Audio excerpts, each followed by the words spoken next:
بسم اللہ الرحمن الرحیم. میں ہوں طاہر جمیل خان. ناظرین، آج ہمارے ساتھ موجود ہیں چیئرمین پاکستان تحریک انصاف اور سابق وزیر اعظم عمران خان صاحب. ان سے آج ہم بات کریں گے موجودہ ملکی سیاسی صورتحال اور تحریک انصاف کی اس حوالے سے حکمت عملی پر. جی خان صاحب، کیا حال ہیں آپ کے؟ جی شکریہ. خان صاحب، حالیہ press conference D G I S P R نے جو کی ہے اس میں انہوں نے کہا ہے کہ ایک سیاسی جماعت نے بغاوت کی کوشش کی ہے. اشارہ ان کا غالباً آپ کی جانب ہی ہے. تو ایسے میں جب وہ اپنے ادارے کے اندر ہی احتساب کا عمل کر رہے ہیں، 2 اسٹار اور 3 اسٹار جنرلز بھی انہوں نے نہیں بخشے، تو آپ اپنا مستقبل کیا دیکھ رہے ہیں؟ دیکھیں، آگے تو جو ہوتا ہے ہمیں اللہ میں ایمان ہے، تو وہ تو جو ہوگا ہوگا. لیکن مجھے ابھی تک سمجھ نہیں آئی کہ D G I S P R نے جو یہ پریس کانفرنس کی ہے، کبھی کوئی اس طرح یک طرفہ پریس کانفرنس کرتا ہے. بہت بڑا الزام ہے کہ فوج کے اندر بغاوت کی ہے. فوج کا مطلب ملک کے ساتھ بغاوت کی ہے، کیونکہ فوج تو ہماری ہے. تو اگر فوج تباہ ہوتی ہے بغاوت کی وجہ سے تو ملک تباہ ہوتا ہے. تو ہماری طرح کے لوگ جن کا جینا مرنا پاکستان میں، جنہوں نے کوئی لندن اور سارے دنیا کے باہر مغرب میں بڑے بڑے محلات نہیں بنائے اور جن کے بینک اکاؤنٹس باہر نہیں ہیں، جنہوں نے یہیں رہنا ہے، تو ہم تو سوچ نہیں سکتے کہ اپنے ملک کو ہم کمزور کریں فوج کو کمزور کرتے ہوئے. تو مجھے اس پریس کانفرنس کی سمجھ نہیں آئی کہ 9 مئی کو ایک ایونٹ بنا کے اور کوئی انڈیپینڈنٹ تحقیقات نہیں ہے. دیکھیں نا، ساری دنیا کے اندر، یورپ میں، امریکہ میں، انگلینڈ میں کوئی حادثہ ہوتا ہے، ہمیشہ اس کی انڈیپینڈنٹ انویسٹیگیشن ہوتی ہے. کوئی ابھی تک انڈیپینڈنٹ انویسٹیگیشن نہیں ہوئی. ایک یک طرفہ بیان آ رہا ہے کہ جناب تحریک انصاف نے سب کچھ کیا، ہم نے جلایا، ہم نے اٹیک کیا، ہم نے فلانا کیا، ہم نے آگے لگائی. لیکن کوئی، ہمارا اور موقف ہے، ان کا اور موقف ہے. کوئی انڈیپینڈنٹ انالیسس کیا اس کے اوپر. اور ہمیں تو تعجب یہ ہے کہ ایک پارٹی 27 سال سے جس نے کبھی کوئی آرسن یعنی جلانے میں کوئی نہیں کیا، کوئی ہم نے کہیں فوجی عمارتیں چھوڑیں جو 2-3 ہوئی ہیں، ریڈیو پاکستان بھی جلایا گیا، ہماری کوئی تاریخ نہیں ہے اس طرح کرنے کی. جب مجھے گولیاں لگتی ہیں تب تو سب سے زیادہ قتل کرنے کی کوشش کی جاتی ہے، تب سب سے زیادہ رد عمل آنا چاہیے تھا، تب بھی کوئی ایسا نہیں ہوا. تو یہ جو یک طرفہ سرا ہوا ہے اور کوئی بات نہیں کر رہا کہ 25 لوگ اس دن شہید ہوئے. 16 کے ہمارے پاس پوری ڈیٹیلز ہیں.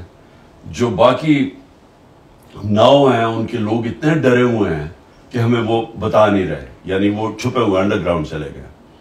2 کی ٹانگیں چلی گئی، 2 ٹانگیں کٹ گئی، اور ایک پیرالائز ہو گیا، یعنی ریڑھ کی ہڈی پہ گولی لگی، وہ بالکل پیرالائز ہے. 50 کو گولیاں لگی. ابھی تک کسی نے بات ہی نہیں ان کی. دیکھیں، کسی ملک کے اندر آپ کے لوگ جب اس طرح ان کو شہید کیا جاتا ہے، نہتے لوگوں کو، کوئی چانس ابھی تک کوئی نہیں بتا رہا کہ کہیں ہماری طرف سے گولی چلی ہے. اگر بغاوت ہوتی ہے، کوئی عام ہوتی ہے، آپ فوج کے خلاف بغاوت کر رہے ہیں، اس کا مطلب کہ آپ کے پاس کوئی ہتھیار ہوں گے، آپ نے کوئی اٹیک کیا ہوگا، کوئی پلاننگ ہوگی. کوئی ایسی پلاننگ ہے؟ تو کیا نہتے لوگوں نے فوج کے خلاف بغاوت کیسے کر ڈالی تھی؟ خان صاحب، آپ پرائم منسٹر ان ویٹنگ سمجھے جا رہے تھے، لیکن 9 مئی کے بعد پارٹی کا جس طرح شرازہ بکھ رہا ہے تو آپ اقتدار کی دوڑ سے باہر ہوتے نظر آ رہے ہیں. کیا اب آپ کے پاس پلان ہے کہ آپ دوبارہ سے وہ مومنٹم حاصل کریں؟ دیکھیں، ایک چیز بہت ضروری ہے سمجھنے کہ پولیٹیکل پارٹی جو ہوتی ہے نا، وہ صرف ایک وجہ سے ختم ہوتی ہے، اس کا ووٹ بینک ختم ہو جاتا ہے. اب یہ پیپلز پارٹی اور نون لیگ ہے، 2 بڑی جماعتیں تھیں پاکستان کی، آج اکٹھی ہیں. آج دونوں بڑی جماعتیں اکٹھی ہو گئی ہیں. اس کے اکٹھے ہونے کے باوجود 37 بائی الیکشن ہوئے جو پچھلے چند مہینوں میں، 30 جیت گئی اب تحریک انصاف. تو اس کا کیا ہوا پھر؟ کیونکہ ان کا ووٹ بینک ختم ہوتا جا رہا ہے. اکٹھے ہو کے بھی ایک جماعت کو نہیں ہرا سکتے. پوری اسٹیبلشمنٹ کی بیکنگ، پولیس ان کے ساتھ، انتظامیہ ان کے ساتھ، الیکشن کمیشن ان کے ساتھ، پھر بھی 37 میں سے 30 الیکشن ہار گئے. اور اتنے خوف زدہ ہیں کہ جو جب سپریم کورٹ نے اناؤنس کیا ہمارا پنجاب کا الیکشن 14 مئی کو، ان سب نے مل کے الیکشن سے بھاگ گئے. سپریم کورٹ کا فیصلہ آئین کی خلاف ورزی کی. کیوں؟ کیونکہ ڈرے ہوئے ہیں ہارنے سے. تو پوائنٹ یہ ہے کہ جماعت تو تب ہارتی ہے جب اس کا ووٹ بینک ختم ہو جاتا ہے، اور جب اس کا ووٹ بینک ختم ہو جاتا ہے تو اسٹیبلشمنٹ بھی اس کے ساتھ کھڑی ہو جائے، وہ نہیں جیت سکتی. تو تحریک انصاف کا تو اس وقت ووٹ بینک عروج پہ ہے. یہ جو بھی ہو رہا ہے، آپ جتنا ہمارے پہ ظلم کیا جا رہا ہے، یہ انتقامی کارروائی کی جا رہی ہے، 9 مئی کا بہانہ لگا کے ہمارے 10,000 لوگوں کو جیلوں میں ڈال دیا ہے، سینئر لیڈرشپ جیل میں ڈال دی ہے. نکلتے تب ہیں جب وہ کہیں کہ جی ہم پارٹی چھوڑ رہے ہیں، تب وہ نکلتے ہیں. تو کیا اس سے کیا ہوگا؟ تحریک انصاف کمزور ہو رہی ہے، تحریک انصاف اور طاقتور ہو رہی ہے. کیوں؟ کیونکہ ووٹ بینک بڑھتا جا رہا ہے. خان صاحب، پارٹی کے سرکردہ جو رہنما ہیں اور آپ کے قریبی ساتھی، ان کے چھوڑ جانے کے بعد خود کو تنہا تو محسوس کرتے ہوں گے؟ دیکھیں، میری ایک مشن ہے. مشن کے اندر آپ نہ دیکھتے ہیں اپنی فیملی، نہ آپ دیکھتے ہیں اپنے دوست، نہ آپ دیکھتے ہیں کہ جی میرے سے 26 سال کوئی میرے ساتھ رہے. آپ صرف مشن دیکھتے ہیں. آپ اٹھا کے دیکھ لیں جنہوں نے مشن لڑی ہیں، قائد اعظم محمد علی جناح، کتنی ان کی دوستیاں رہ گئیں، ان کی فیملی ڈسٹربٹ ہو گئی. مہاتما گاندھی کا دیکھ لیں، وہ بھی بہت بڑا لیڈر تھا. اس کا دیکھ لیں کہ اس کی کیا پرائیویٹ لائف، دوستیاں کدھر گئی. نیلسن منڈیلا کی زندگی پڑھ لیں تو وہ کتنی ان کی فیملی ساری ختم ہو گئی، اس کے دوستوں سے کیا ہوا. تو میرے لیے تو ایک مشن ہے حقیقی آزادی کی. 27 سال پہلے میں نکلا تھا تھوڑے سے لوگوں کے ساتھ، بڑی دیر تھوڑے سے لوگ تھے، پھر بڑھتی گئی، اور پھر اللہ کا کرم ہے آج پاکستان کی شاید تاریخ کی سب سے بڑی پارٹی بن چکی ہے. تو اس کے اندر دوستیاں کا آنا جانا سے کوئی فرق نہیں پڑتا. کنسنٹریشن ہے کہ ہم نے اپنے ملک کو، اگر ہم نے اس کو اٹھانا ہے، اگر ہم نے اس کو ایک عظیم قوم بنانا ہے جو کہ بن سکتی تھی. بڑا خواب تھا پاکستان، وہ تب ہوگا جب حقیقی جمہوریت آئے گی. حقیقی جمہوریت تب آتی ہے. حقیقی جمہوریت کا مطلب حقیقی آزادی. آزادی ہوتی ہے تو خوشحالی ہوتی ہے. حقیقی جمہوریت تب تک نہیں آ سکتی جب تک رول آف لا یعنی انصاف نہیں ہوتا. کیونکہ رول آف لا ہوتا ہے تو جمہوریت ہوتی ہے، تو آزادی ہوتی ہے، تو خوشحالی ہوتی ہے. تو یہ جو لوگ چھوڑ کے مغرب جا رہے ہیں، یورپ جاتے ہیں، ساؤتھ امریکہ سے امریکہ گھسنے کی کوشش کرتے ہیں، یہ کیوں کرتے ہیں؟ کیونکہ ان ملکوں کے اندر آزاد لوگ ہیں، ان کی آئین ہے، ان کی جمہوریت ہے، ان کے رول آف لا ہے، لیول پلینگ فیلڈ ہے، محنت کا پھل ملتا ہے. لوگ ایک دفعہ اپنے ٹیکس دیں، قانون کے اوپر چلیں، آزاد ہو جاتے ہیں.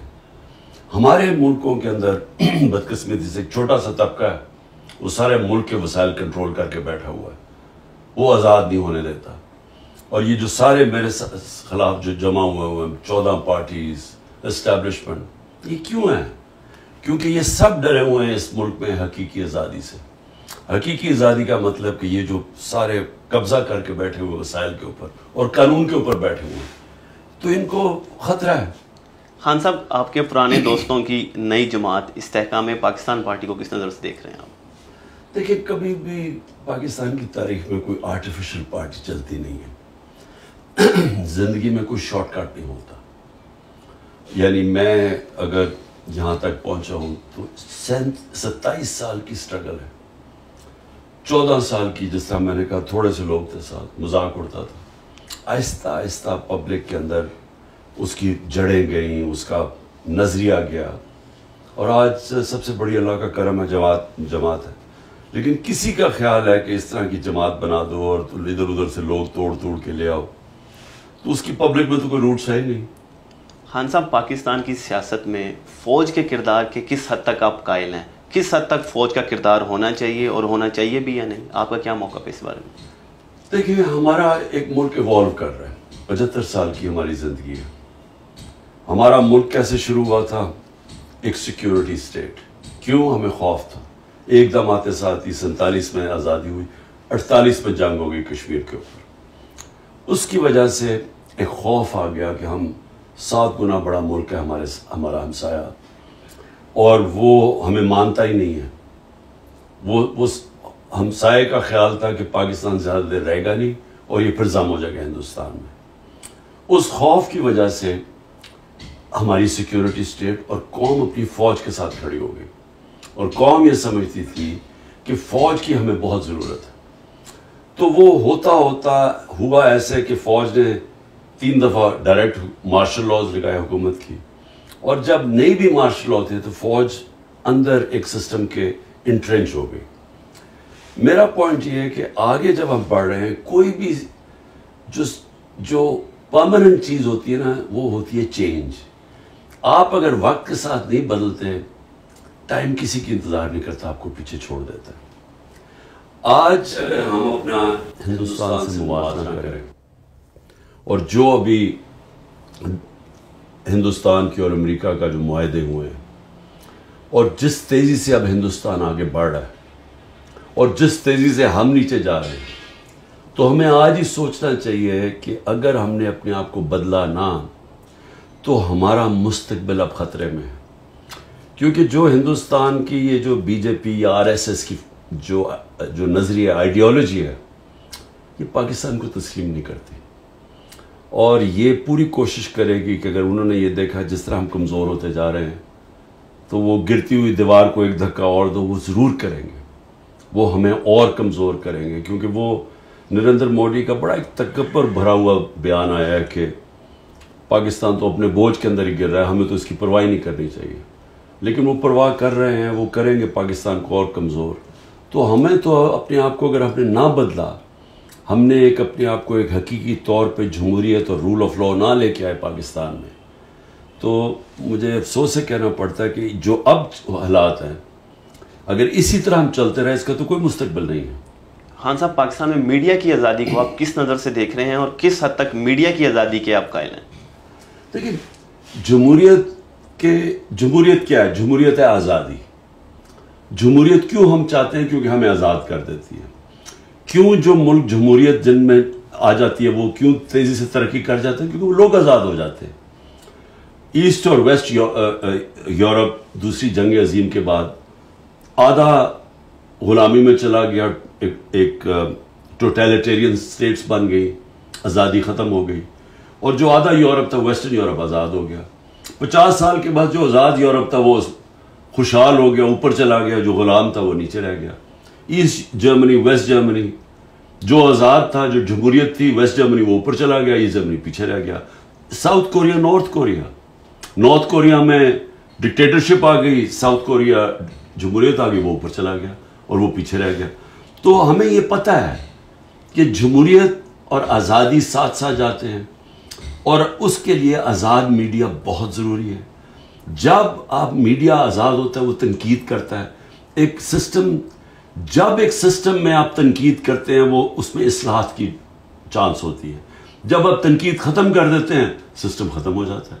اور وہی میں نے آپ کو جو مثال دے رہا ہوں کہ یہ سب معاشروں میں جب ڈکٹیٹرشپ میں تنقید ختم ہو جاتی ہے, سسٹم پیچھے رہ جاتے ہیں. تو آزاد میڈیا تو بہت ضروری ہے. یہ ہے کہ اس کو ذمہ دار ہونا چاہیے, اس کے اوپر کربز ہونی چاہیے. جس طرح مغرب میں لائبل کیسز ہوتے ہیں, آپ کسی کی توہین نہیں کر سکتے, لیکن تنقید کرنا ایک معاشرے کے لیے تو خون ہے, اس کا خون بڑھتا ہے. خان صاحب, لیکن اس حوالے سے ہی کہا جاتا ہے کہ آپ کے دور میں بھی کوئی مثالی دور نہیں تھا میڈیا کے حوالے سے. نہ صرف انڈیویجولی صحافی اس سے متاثر ہوئے ہیں, بلکہ کئی ادارے بند ہوئے, کئی سینکڑوں صحافی بے روزگار بھی ہوئے ہیں. اس حوالے سے آپ کیا کہیں گے؟ یہ بالکل پروپیگنڈا ہے. میں چیلنج کرتا ہوں, ایک انگریزی میں لفظ ہوتا ہے, وہ کہتے ہیں کہ فالس ایکویولنس. غلط طریقے سے ایکویٹ کر دیتے ہیں دو بالکل مختلف چیزوں. آج میڈیا بالکل کنٹرولڈ ہے.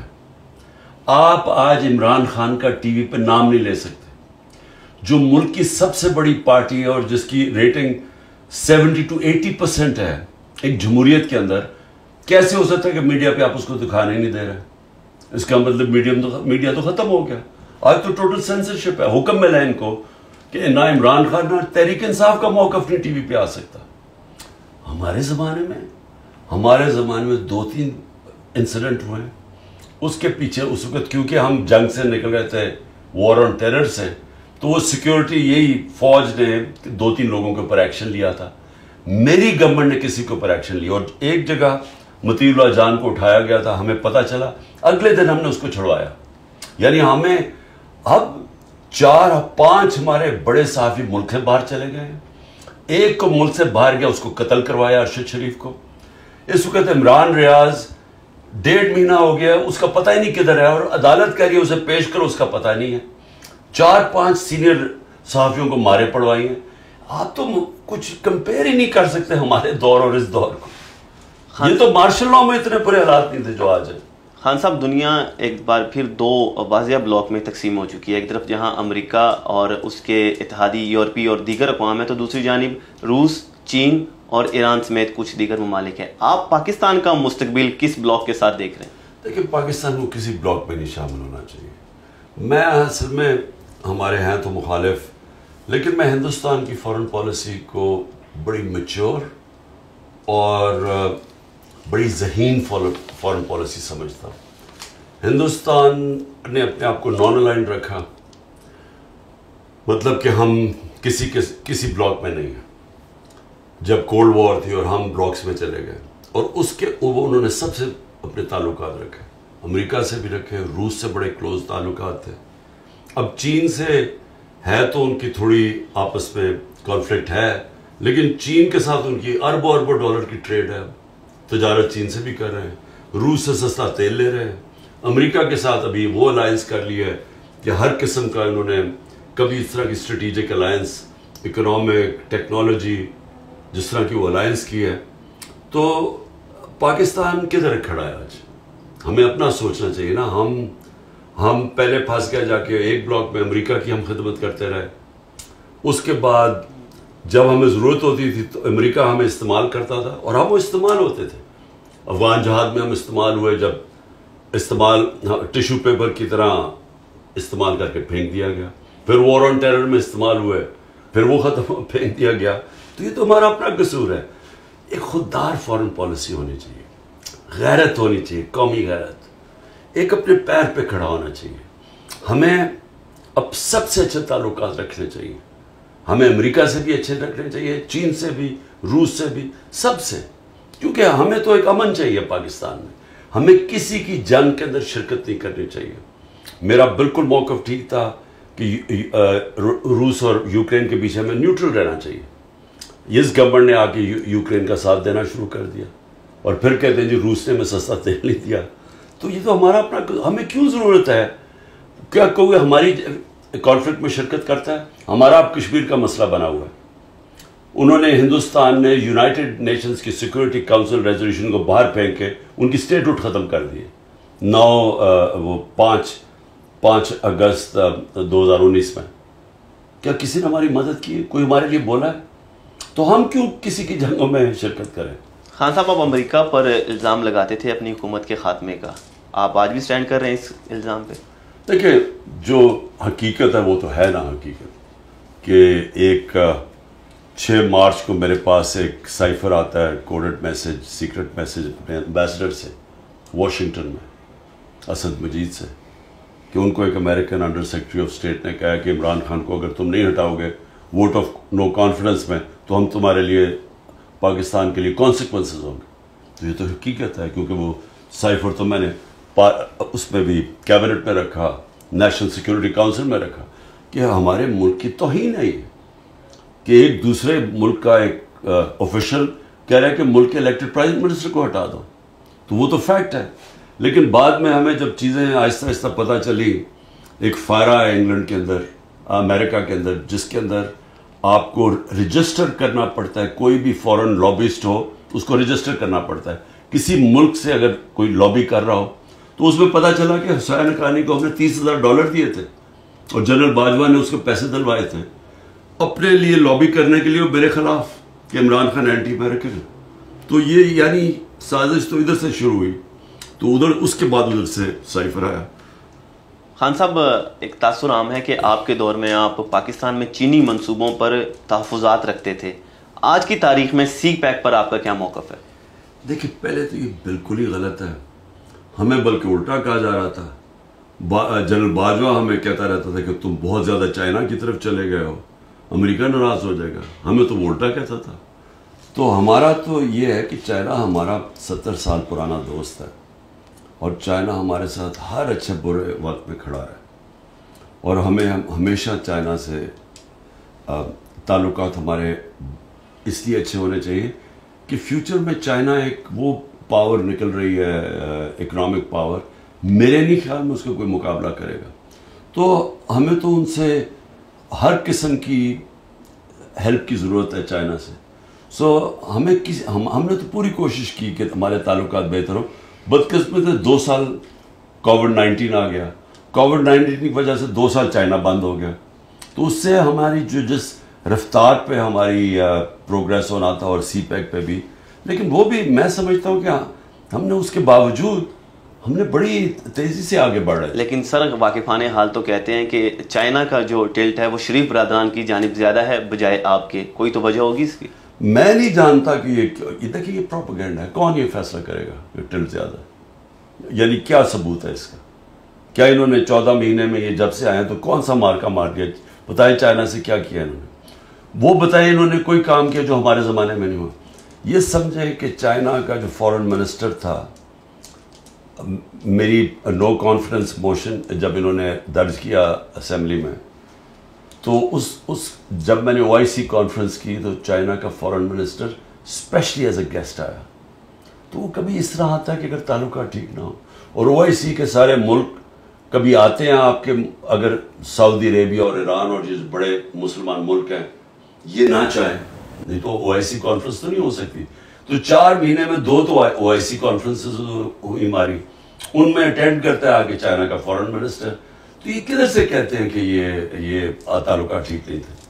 خان صاحب، آپ کے دور میں آپ کا ایک منصوبہ تھا کہ تحریک طالبان پاکستان کے ساتھ مذاکرات کیے جائیں، حتیٰ کہ فاٹا کے اندر بھی انہیں آباد کرنے کی بات ہو رہی تھی.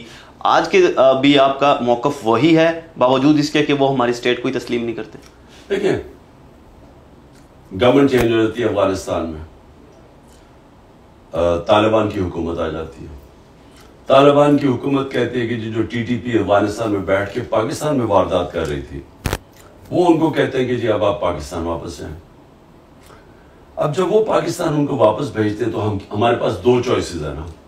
ہم یا تو، اور وہ 30-40 ہزار لوگ تھے یعنی ان کی فیملیز ملا کے، اب یا تو آپ ان کو کھڑے کر کے گولی مار دیں، یا ان کو یہاں کوشش کریں ریہیبلیٹیٹ کرنے کی، کیونکہ افغانستان کہتا ہے ہمیں نہیں چاہیے، آپ کے لوگ ہیں واپس لے لیں.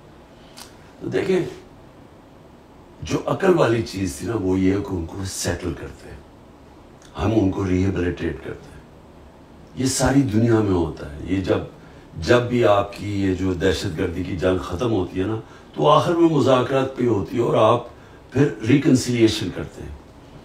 اب ہوا کیا کہ ہم پلان بھی، ہم نے پیسے کا بھی بندوبست کیا کہ ہم ان کو سیٹل کریں گے.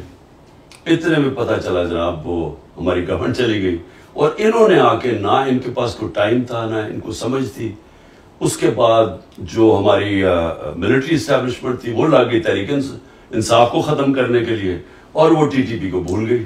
تو سر TTP کی طرف سے بھی سنجیدگی کا مظاہرہ ہونا چاہیے نا. یہ 2 وے چیز ہوتی ہے. وہاں سے تو حملے جاری تھے اور پاکستان کے مختلف حصوں میں حملے ہوئے، ایون پشاور میں بھی اس کے بعد حملہ ہوا، 100 سے زیادہ وہاں پہ شہادتیں ہوئی. دیکھیں وہ بات کہیں کہ جو میرا دور تھا، اب اگست کے اندر وہ ختم ہوتا ہے. اگست میں، یعنی اگست میں ان کی گورنمنٹ آتی ہے طالبان کی، اور اس کے بعد یہ آنا شروع ہو جاتے ہیں نومبر دسمبر میں پاکستان. ہم اپریل تک تھے. مجھے بتائیں ہمارے دور میں کیا ہوا ہے؟ ہمارے دور میں کیوں نہیں کوئی حملہ ہوا؟ کیونکہ ہماری بات چیت چل رہی تھی اور ہمارا پلان یہ تھا ان کو ریہیبلیٹیٹ کرنے کا. جب ہم چلے گئے اس کے بعد جون کے اندر میں نے پہلی دفعہ بتایا کہ ان کو سیٹل کرو، کیونکہ پہلی دفعہ پرابلم آیا ہمارا کانڈ کے اندر. ان کو کسی کو پتہ ہی نہ کوئی انٹرسٹ ہے، نہ کسی نے کوئی توجہ دی.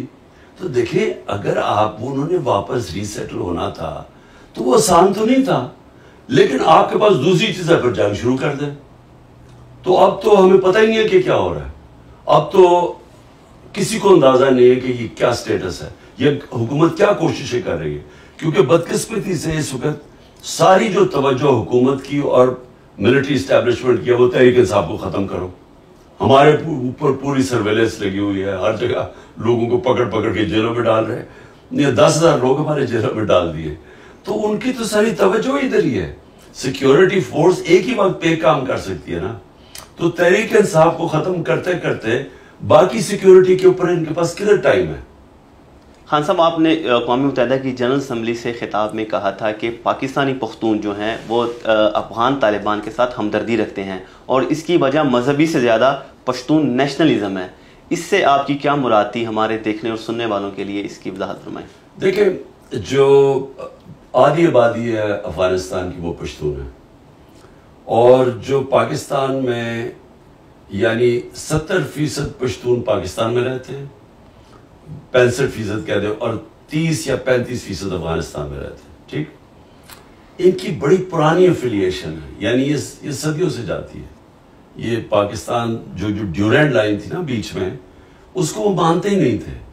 یہ پہلی دفعہ اس کا فینس کس نے کیا؟ ہم نے وہاں باڑ لگائی. اس سے پہلے تو وہ کھلا بارڈر تھا. تو ان کے تعلقات بڑے قریب تھے. تو جب افغان جہاد ہوئی تو افغان جہاد میں جو اس طرف پشتون تھے قبائلی علاقے میں، انہوں نے پوری شرکت کی افغان جہاد میں جو 80 کی دہائی میں ہوئی. تو جب یہ آ گیا امریکہ کی جب وار آن ٹیرر، تو انہوں نے جب طالبان کو کیا تو طالبان پشتون تھے. تو جو اس طرف تھے ان کی بڑی ان کے ساتھ افیلیشن تھی.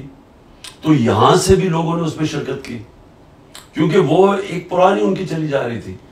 تو میں یہ ہمیشہ کہتا تھا کہ اگر ہم نیوٹرل رہتے ہیں، ہم شرکت نہ کرتے اس میں، تو ہمارا زیادہ چانس تھی ہم ان کو کنٹرول کر سکتے تھے.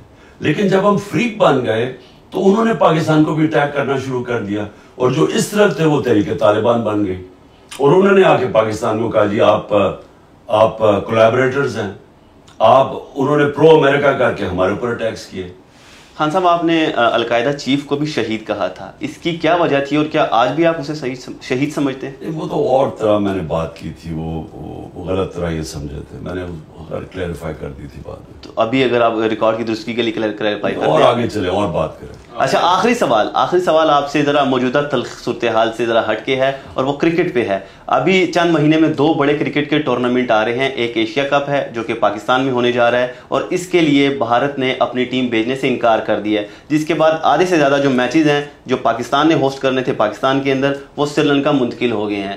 اور دوسری طرف اس کے ایک ماہ بعد ہی بھارت میں عالمی کپ آ رہا ہے، ورلڈ کپ، اور وہاں پاکستانی ٹیم نے جانا ہے. اور حکومت نے ابھی تک فیصلہ نہیں کیا کہ آیا ہمیں بھی ٹیم بھیجنی چاہیے یا نہیں. آپ اگر ہوتے، آپ وزیر اعظم ہوتے، آپ کا چیئرمین پی سی بی ہوتا، تو اس میں آپ کی کیا پالیسی ہوتی؟ میں پاکستان میں ٹورنامنٹ کرتا، بھارت نہیں آتی تو نہ آتی، کیونکہ اور اگر وہ یہاں نہ آتی تو ہمیں وہاں بھی نہیں جانا چاہیے تھا. کیونکہ دیکھیں یہ نہیں ہو سکتا کہ وہ، یعنی یہ تو ایسے لگ رہا ہے کہ ہم اب ہمارا وہ سٹیٹس بن گیا ہے جو بنگلہ دیش کا ہے یا سری لنکا کا یا نیپال کا ہے. یعنی ہم تو وہ اب ہو گئے نا کہ ایک سیٹلائٹ سٹیٹ بن گئے. دیکھیں خودداری بھی ہوتی ہے قوم کی. پاکستان ابھی بھی دنیا کی ٹاپ کرکٹ ٹیمز میں سے ہے، اور پاکستان کی ٹیم کی اہمیت ہے، دنیا دیکھنا چاہتی ہے پاکستان ٹیم کو. ہمارے پاس ورلڈ کلاس کرکٹرز ہیں. ہمیں کیوں اپنے آپ کو انڈر سیل کرتے ہیں؟ کیا اگر وہ سمجھتے ہیں کہ وہ بہت بڑی کوئی کرکٹنگ پاور بن گئے تو ہم بھی ہیں. تو ہمیں اگر وہ ہمارے ملک میں کھیلنے کے لیے نہیں تیار تو ہم کیوں ان کے ملک میں جا کے کھیلیں؟ خان صاحب، آپ کے وقت کا بہت شکریہ.